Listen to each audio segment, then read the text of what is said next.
But you know how the story originally broke? The Packers podcaster named Big B. Shout out Big B. Jamal Williams is inside the 30, out in front, a Green Bay touchdown. Jamal Williams is the GOAT. That's all you need to know. Okay, let's keep it under 25 minutes, all right? We might be too young to have a spotted cow, but we are both diehard Packers fans. Hello and welcome in to episode 147 of the Underage Packers podcast. This week, the Green Bay Packers have on hand the Los Angeles Rams are coming to town. Should be an exciting game. I'm Joey, and joining me as always to preview this Packers game is my co-host, Big B from the Upper Peninsula of Michigan. How are we feeling this week, B? Man, we are feeling very confident. This is the best I felt ahead of a Packers game in like the last 5 weeks. Vibes are through the roof. I am expecting a win this week. Let's go, baby. Expecting a win this week? Oh, yes, we are expecting the wins. Are you expecting to get $1 million tomorrow too? I mean, hey, if it comes, it comes, you know? Yeah, certainly. So, not only with this Rams game, but also it has just been a very busy week in Packerland in general. Day after the loss to the Vikings, the Packers signed Rashaan Gary to a 4-year extension worth $84 million, which we have not discussed yet, even in the video that we did on Tuesday for the trade deadline. I'm just I hate nothing about this deal. I love everything. Regardless of what you want to say, it's ironic that the fact that Rashawn's worst game of the season came against Minnesota, and it wasn't even necessarily his worst. It was just his least notable. He only had 2 pressures, which was his lowest of the season. He has the second highest pressure rate in the NFL still, even after that game. So I just love Rashaan Gary. I think he is a very good player, and I want him to be stupid rich.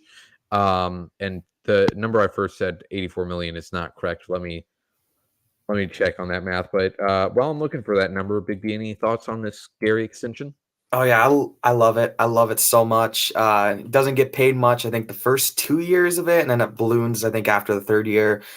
But man, Rashaan deserves this. He's such a phenomenal player, probably the best player on this defense now that Rasul's gone. And man, I just love Rashaan Gary. He deserves the world. He's just the best. I love him so much. Yeah, I mean, he knows what it means to be a Green Bay Packer. Yes. Just seeing that video of him when he was drafted, where he is just breaking down in tears when he gets that call from Brian Gutekunst and the Packers. He has his family around him. That's amazing. And then this past season, week 3 against the Saints, his first game since coming back from that ACL injury. And he is tearing up on the sidelines before the game, tearing up when Matt gives him the game ball. So, Jesus, excuse me. Rashaan Gary, all around great guy, all around great player. The correct number on his extension, 4 years, $107 million. And to me, just this massive second contract, even though this isn't a new thing, it's not like Rashaan Gary is the first player to ever get a second contract in Green Bay, but that is the biggest contract they've handed out in a while. Even Jair's was 4 years, $84 million. So I am just very glad that Rashaan is that player to get that massive contract, and he is still very young. His best years are ahead of him, and when we look at this team, there's a lot of, there was quite a few veterans that didn't really seem like they were going to be in the fold, and when the Packers would be contending, but Rashaan is just still very young, only 25 years old. So he will still be in his prime when the Packers are hopefully finally hitting their stride with all of these young players. So big fan of that deal from Monday morning. It was actually, I believe it was finalized the week before, was not announced until after the Vikings game, though. So I think it was Saturday. Saturday? Was it Saturday? Okay. Yeah, I think you're right. Yeah. And Rashaan, when reporters asked him about his contract, he was pretty much just yep, that's cool and all. It wasn't on my mind during the Vikings game. And now won't be on my mind during this week. We are preparing for the Rams. Very good mindset. I mean, he did say that it was, a blessing, and to have that moment signing that contract with his family was incredible. So very happy for Rashaan, and very happy that he will be a Packer for many years to come. Yeah, and his contract compared to like Nick Bosa and stuff is a complete steal for Green Bay. Like, incredible that they even managed to get him at that low of cost, to be honest. Yeah, I don't have the exact number, but he's definitely in that. There was a debate before this extension. It was kind of we all expected them to extend Rashaan, but there was a debate kind of fueled by Andy Herman, where it's like, will he get paid in the same tier as Nick Bosa and some of the other top tier pass rushers, or will he be more in that second tier of guys like Max Crosby? And we've got the answer. And like you said, it is less than Bosa for sure, but it is in that top tier, no doubt. And then also we talked a little bit about the Rasul Douglas trade on Tuesday. I say a little bit, we talked about that extensively. But Big D, just talk about your feelings now, 3 days after the trade, while I text my mother what I'd like for her to get me from the store. Well, yeah. Emotions aside, I think I said this in our original video, but I mean, it was a very good business decision at the end of the day. Like, they weren't like out there shopping him or anything. The Bills just called randomly and just said, "Hey, Rasul Douglas, 3rd round pick, whatever." And getting a 3rd round pick for I think he's 29 years old now, or going to be 29, at probably the highest like peak in his career. Probably he's playing his best ball right now. So, yep. I mean, it's a good move by Brian, I think. Get the young guys out there, get Carrington Valentine a lot more reps. Now that Jair's back, he's going to still be probably cornerback 2, probably eventually cornerback 1, because knowing Jair is back will flare up sometime in the next few weeks. And we'll have to watch Valentine and Ballantyne out there at CB1 and CB2 against Patrick Mahomes and Justin Herbert, so that'll be fun. But yeah, I miss him. And who was it? The Bills reporter coming out and saying that Jones and Rasul shared a very heartfelt moment together after Jones found out he was actually in the building, and when Jones found out about Rasul being traded. So that, made it a lot worse. Heartbroken. I'm still heartbroken, as you can tell. But yeah. Yeah, there's definitely some emotional aspects to it, and Aaron Jones even talked about it. He was asked about it the next day by reporters, and he'd said that he was very close to Rasul. He's known him for many, many years because they played in the same college conference, Conference USA, and that pretty much anybody who has a chance to make the NFL in that conference, not saying that it's like the worst of conferences, because there are some good programs there, that pretty much everybody who has a chance to make in the NFL knows each other, is acquaintances, so they've known each other for quite a long time. He knew Rasul when he was with the Eagles, and he even said to him, and when the Packers played them at Lambeau in 2019, that Rasul needs to come be a Green Bay Packer. So they obviously have had a close connection, and Jones, he said to reporters that he and Rasul shared a moment shortly after they found out he was traded, just crying together and talking about everything they appreciate about each other as teammates. So it's sad. And then you had Rasul too, at his press conference yesterday in Buffalo. This fueled quite a conversation, where he basically said that Gutekunst had just called him shortly after he was traded. And Douglas originally hung up on him because he just could not believe it. And then, he found out when Mark Murphy called him a little bit later that he was indeed traded. So rough situation, of course, but it is show friends, not show business. And eventually, at some point, you'd have to take your emotions out of it. And like we discussed in Tuesday's episode too, like, he's a veteran guy. He's 28, going to be 29 soon. And Yeah, it makes all the sense in the world, and now they have a 3rd-round pick added to their ammunition. Yay. Yeah, yeah. And I mean, it was interesting the fact that Gutekunst, he said in his press conference on Wednesday that they really didn't have any plans to be active at all in the trade deadline. They weren't shopping Russell at all or any other players. They said they actually wanted to look to add players through the trade block. But that obviously did not happen. He mentioned specifically the wide receiver position, and just did not find anybody too enticing there.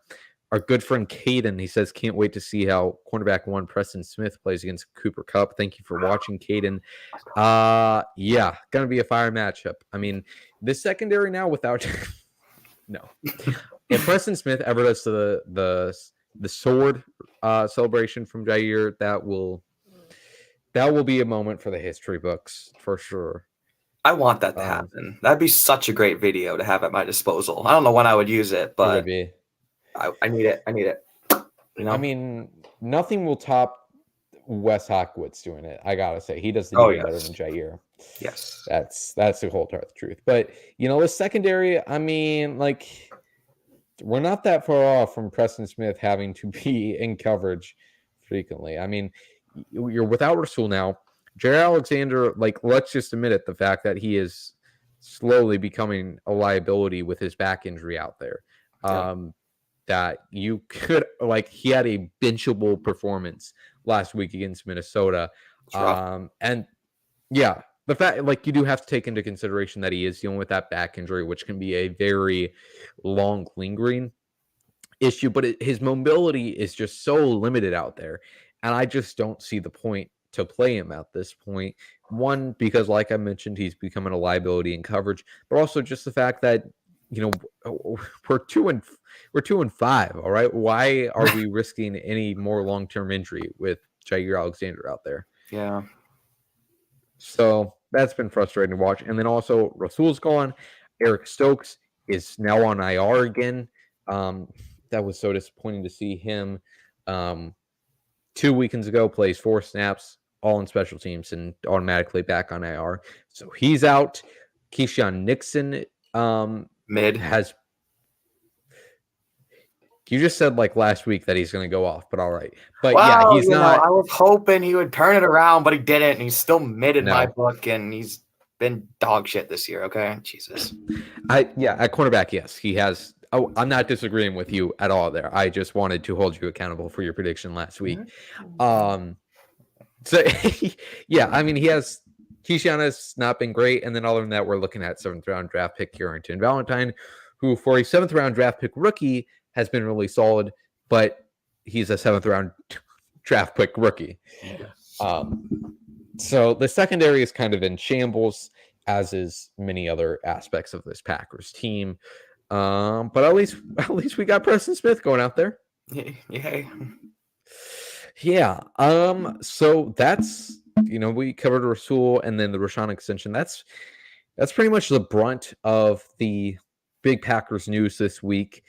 On to the injuries for this week. I mean, it's not looking all that great. Quay Walker today suddenly missing practice. Rudy Ford is dealing with a calf injury. We found out yesterday. Good friend of the show, Rudy Ford, hoping he has a swift recovery.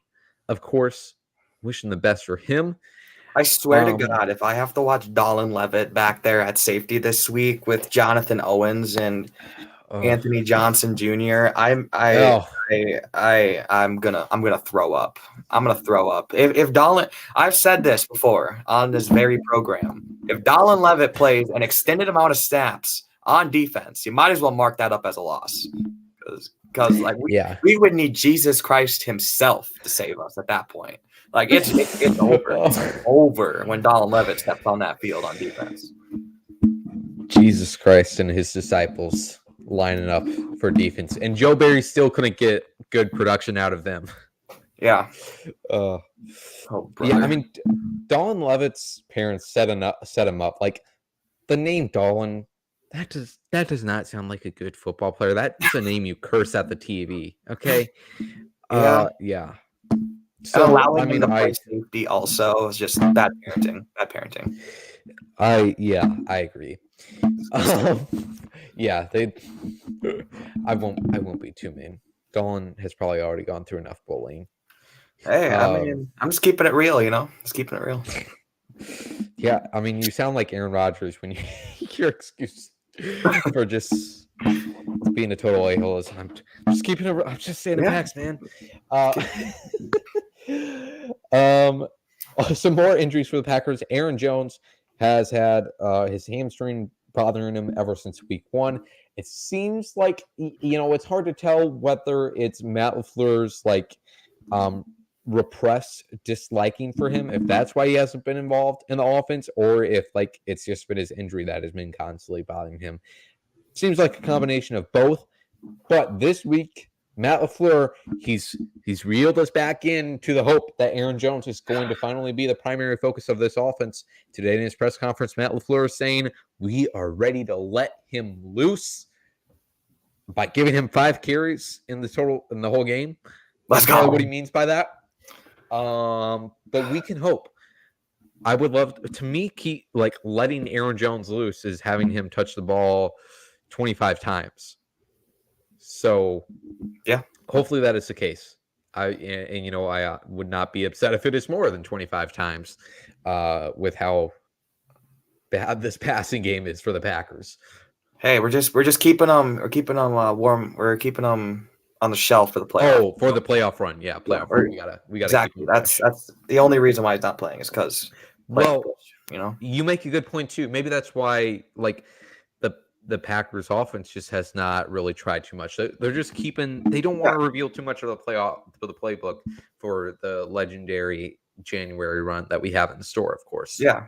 It was probably part of my fault also because I leaked majority of their playbook this offseason. So, it's all part of the plan. This is a part of the game plan. It's part of the script, If you didn't film and post that video of Jaden Reed doing that sweep on that fateful day in late July, I mean, they'd probably be undefeated right now, Big B. How does that make you feel that you caused your team 5 losses? I got engagement and a cool little email from the Packers. So I'm marking that up as a win in my book, I will tell you, I'm sorry to break this to you on a live stream, but I just think our audience will find this interesting. The fact that describe that email you got from the Packers. Just a basic summary. I'll see if I have it in my disposal. It was like, man, I don't even really remember. Let me go find it. I don't know if I still have it. I don't think I still have it. Well, I will spoil it. Okay. You go off. You remind me also what it was. Okay. Well, I know exactly what it said because I helped write it. And that email was not from the Packers at all. Dog, what? Yeah, it was somebody that we both know very well that I helped orchestrate that prank on you. And when you sent that message to the group chat that you got a stern worded email from the Green Bay Packers PR team, that was a legendary moment when the prank came to its peak. This was West, wasn't it? No. West? It's nobody working at 12-6. Yeah, nobody in the building had anything to do with that email. Brother, I didn't even see it until 2 weeks afterwards. So you're lucky I even saw it. I know. We were me and this other person. I'll tell you afterwards. We're just waiting for you to find that email. But yeah, it told you that you would be banned from Lambeau Field. I think if you continued this bad behavior. I didn't say it. Didn't say that. I would have remembered if it said that. And at the very least, asked you to take down those videos. I know for sure. Yeah, and it was 2 the most randomest videos too. I don't know, man. It was a Jaden Reed one, and then a random ass play. I don't know, man. Yeah, that's disgusting. Well, I'm glad I'm the story, but that's disgusting. Moral of the story is the Packers are 2-5 because Big B filmed training camp practice during non-padded sessions. Yes. Okay, and then for the Rams, they're going through some interesting injury issues right now. Matthew Stafford suffering with a hand injury. So and he's listed as questionable, has been off and on in practice all week. So we'll see if he ends up playing. He's had a really, really good season. Was not great last year, but has rebounded this year.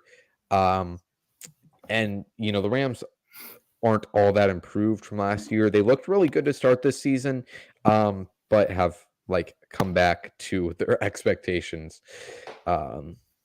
So Stafford questionable as of now. Their backup is Brett Ripon, veteran journeyman quarterback. Both Joe Barry and Matt LaFleur were asked this week just how they are going about that. How do you prepare not knowing what quarterback you're going to face? And they both basically said we're preparing for Matthew Stafford. You gotta expect the worst, hope for the best, at least in the minds. Matthew Stafford is the worst case scenario for the Packers. So that's good. And Brett Ripon is not too dynamic of a quarterback that you have to spend hours game planning for. So if he does end up playing, then I'm not concerned about the fact that the Packers haven't spent all week scouting him out as well. And then you also have a veteran left tackle for them, Rob Havenstein. I see that you included in the script that Havenstein is a Wisconsin Badgers legend. Yes. When did he play? Because I feel like he's been in the league for a long time.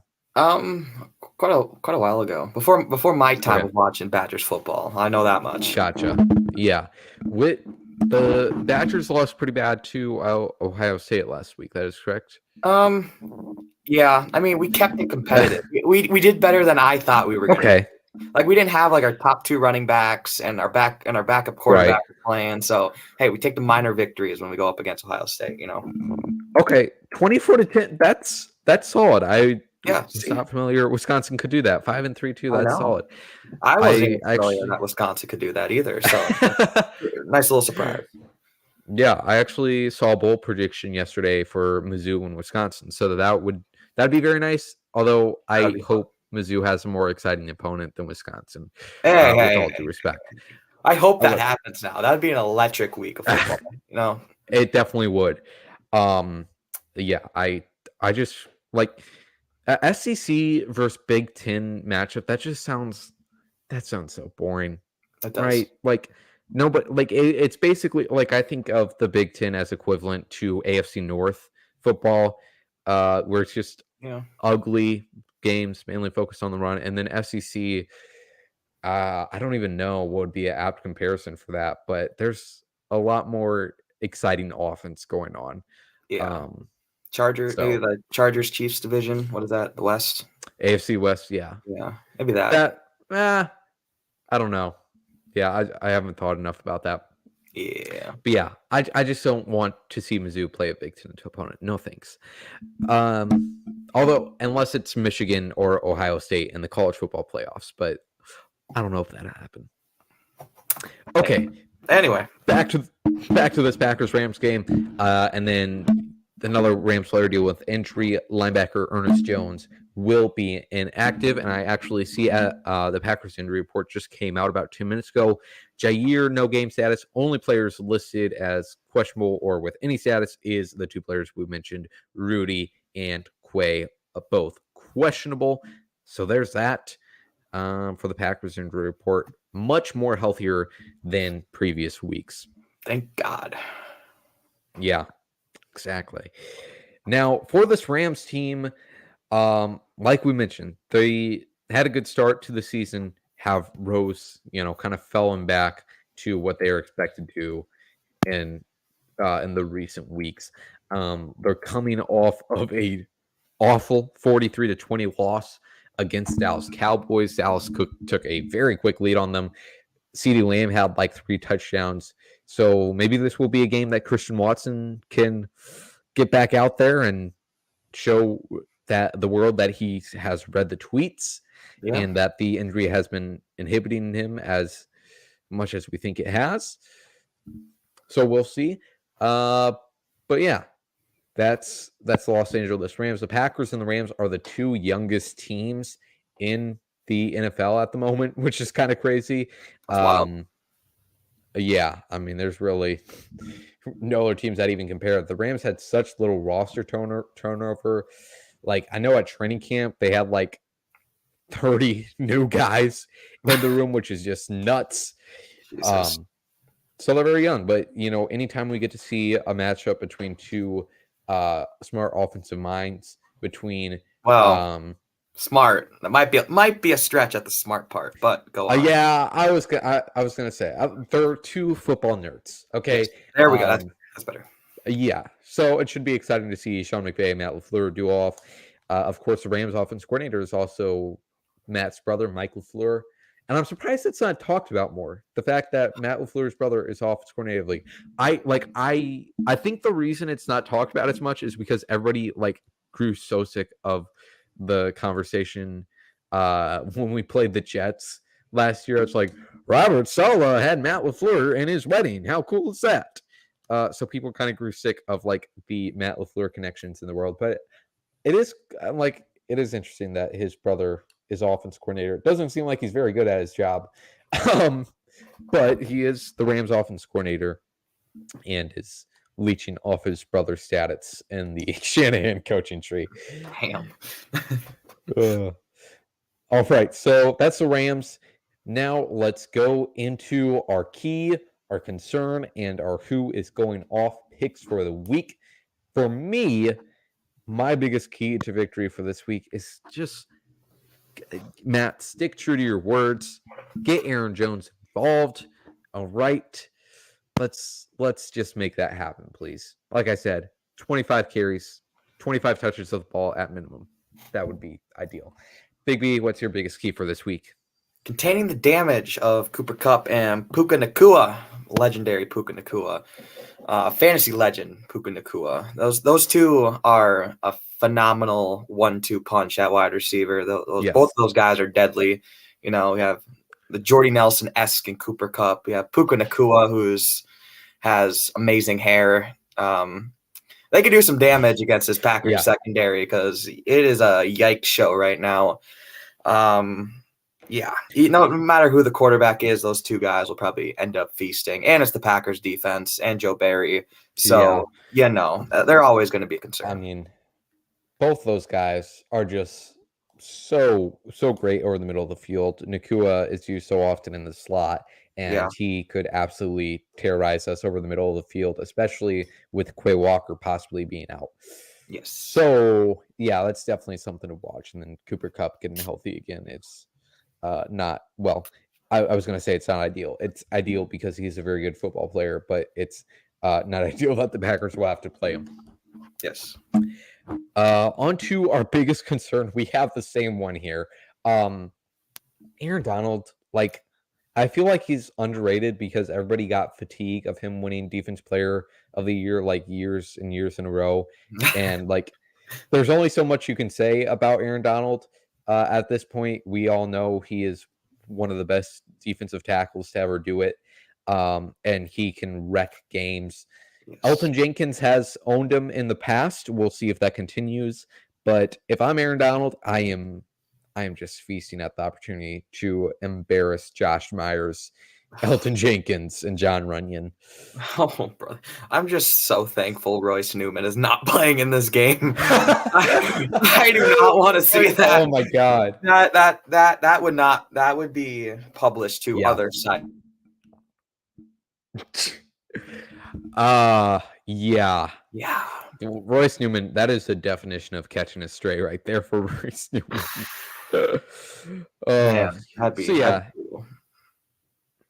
Aaron Donald can wreck games, and especially with a young quarterback like Jordan Love, that could be an issue. Jerome chimes in again, commenting on Preston Smith on Cooper Kupp, like Caden suggested, and Jerome says Preston Smith is definitely shutting down Cooper Kupp. We'll see about that.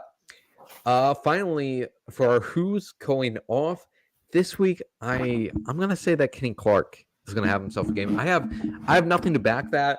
I just think he's been kind of quiet. But so I'm going off of just fives here. Big B, are you going off just fives for your player, and who is it? Most a little bit of vibes, a little bit of, a little bit of knowledge also. I have no knowledge, so I guess all vibes here. Christian Watson, my boy, having a little Yep. dropsy issue, dropping that one touchdown to hit him right in the hands, which was annoying. I think he's going to read all the tweets. I think it's going to happen. I think this week is the week Christian Watson bounces back. At least I hope so, because I cannot watch this Packers offense drop 15 more balls again. Yes. Because that's just not good for mental health, So Christian Watson, please, you got you got this, buddy. You got this, okay? You got this. Yeah. I don't know what's up with all those drops last week. That was weird.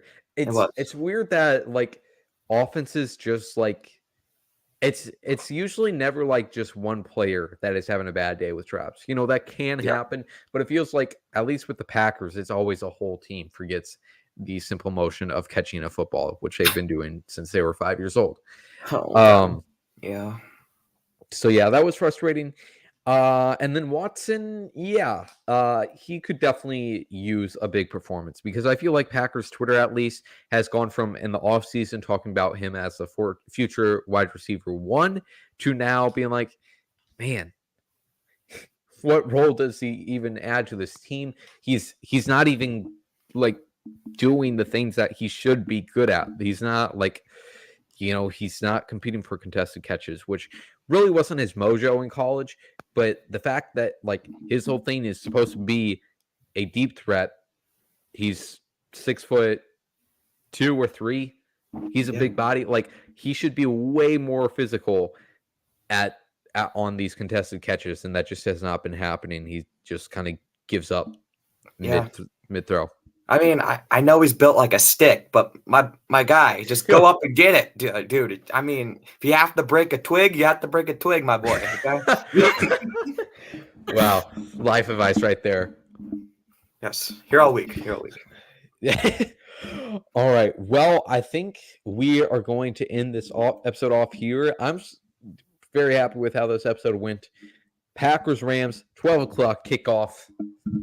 We will be back next week to talk about that game and also preview the Packers game against the Pittsburgh Steelers. Oh boy, that'll be fun. There's some ugly parts of the schedule coming up. The Packers still play the Giants, the Cardinals. Is that right? Am I making that up? Carolina. Okay, yes, Carolina. They play Carolina. They play the Giants. They play the Steelers. They play the Buccaneers, and they play the Bears again. So some ugly football games in the sense of like two bad teams are going to be playing against each other. And then also, I mean, you look at some of those games too, like the Chiefs and the Chargers, both at Lambeau Field. Yeah, that's a scary idea. At least we get to see Travi. We do, and hopefully Taylor Swift will be I hope so. Yeah. So that's all we got for you on this episode for the Underage Packers podcast. We appreciate you tuning in. If you enjoyed it, we'd appreciate it if you follow us on all the socials and then subscribe to this YouTube channel as well so you can see whenever we post some more Packers content. With that being said, we'll talk to you later. And as always, go Pack Go.